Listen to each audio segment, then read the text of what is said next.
Hi friends, நான் வசுந்தரா தேவி. பியான்ல TNPSC படிச்சுட்டு இருக்கேன்.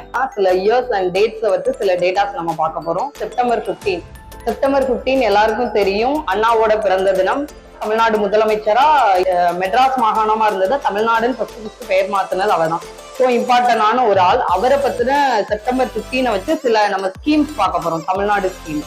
ஃபர்ஸ்ட் வந்து 2022, 23, 25. ஃபர்ஸ்ட் 22ல முதலமைச்சர் காலை உணவு திட்டத்தை செப்டம்பர் 15 தான் தொடங்கி வைப்பாரு. எங்க தொடங்கி வைப்பாருன்னா மதுரையில தொடங்கி வைப்பாரு. நெக்ஸ்ட் வந்து 2023ல அதே செப்டம்பர் 15ல கலைஞர் மகளிர் உரிமை தொகை தெரியுங்களா, பெண்களுக்கு 1000 ரூபாய் கலைஞர் மகளிர் உரிமை தொகை கொடுக்குறாங்க. அது வந்து இதே செப்டம்பர் 15 2023ல காஞ்சிபுரத்துல ஸ்டார்ட் பண்ணுவார். ஏன் காஞ்சிபுரத்துல ஸ்டார்ட் பண்ணார்னா அண்ணா பிறந்த ஊர் வந்து காஞ்சிபுரம். சோ அதனால அந்த செப்டம்பர் 15 காஞ்சிபுரத்துல அந்த மகளிர் உரிமை தொகை திட்டத்தை கொண்டு வருவாரு.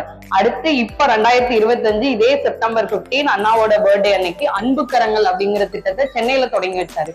இது யாருக்குன்னா பெற்றோரை இழந்த குழந்தைகளுக்காக மாசம் 1000 ரூபாய், அப்புறம் ஒரு அம்மாவை இழந்தவங்க அப்பா இழந்தவங்க அப்படி ரிலேட்டடா சில அமௌண்ட்ஸ் கொடுக்குறாங்க. அதுக்காண்டி அன்பு கரங்கள் திட்டம் தொடங்கி வச்சாரு. இது வந்து செப்டம்பர் 15.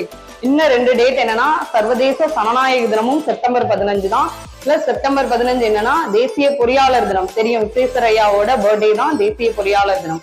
இது வந்து நம்ம செப்டம்பர் 15 ரிலேட்டடா பார்த்தது. Thank you for all.